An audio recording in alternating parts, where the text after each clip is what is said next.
Now let's turn our attentions to a 23-year-old Kevin Forrest boxer with the world at his feet and a fair amount of power in his hands too. This is the fist of Nathan Cleverly. It can take your head clean off. The question you've got to ask yourself is, do you feel lucky?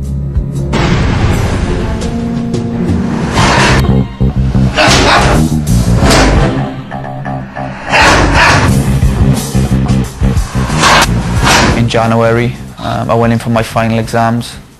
I had 3 exams. I'd done well in those.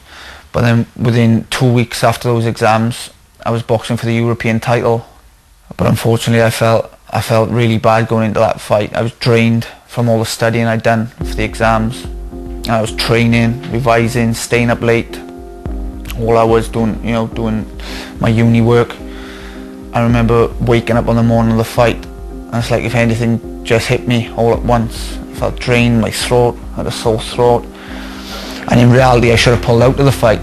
But I thought, the night is near now. I can't pull out this late, so I've got to go for it.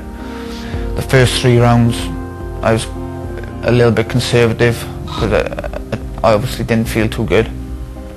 But I made sure I was winning the rounds. And then round 4, I caught him with, I think it was a right hand left hook combination. And they landed flush on his jaw. And the left hook actually shook him, and his legs, they obviously buckled a little bit. And I come back in with a big right hand on his chin. It landed clean again. He kind of buckled a little bit, and then straight after I landed another right hand. And once again, his legs done a little dance. And towards the end of the round, I knocked him down.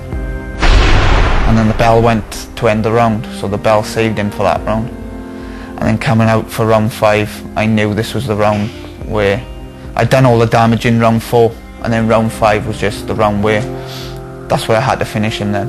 That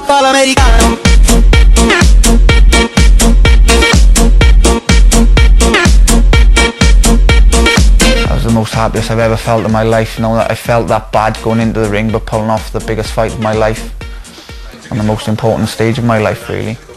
I had another set of final exams in May and June to cap off my university work. I passed those, I graduated in July, and then we had a call for a world title eliminator for September against an undefeated German guy, Karo Murat. He was a tough opponent on paper, probably the toughest fight of my life. I knew from before I even left the change room that I was going to win that fight. I was so confident. I knew my preparation had gone well, and then in the ring, the first round, it felt great. Set a pattern, and I maintained that pattern right up until round 9, where the doctor came in and said he's taken enough punishment, it's time to get him out.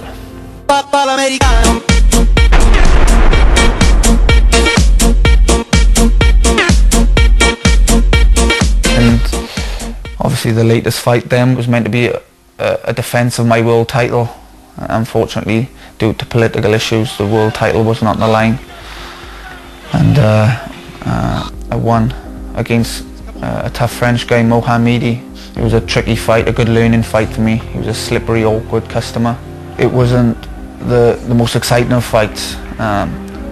If I had my way, it would have been exciting, but unfortunately my opponent was a bit of a negative opponent. He'd stand back, he'd make me miss, he'd move, and he didn't want to engage much in a toe-to-toe battle, which is what I love. But he just wouldn't trade with me. So it ended up being a cagey fight where sometimes your styles neutralise each other, and you've just got to, in that type of fight, you've just got to go out and win the fight, make sure you get the win, and not do anything stupid. So that's what I had to do, and I done that, and I'd done it well in the end. I've watched it back on TV, and yeah, I was more pleased now than what I was actually on the night. I'm pleased with it. Overall, it's been a brilliant year, and now I can go into Christmas and enjoy it and be content with the great year I've had. World domination next on the agenda for Nathan Cleverly.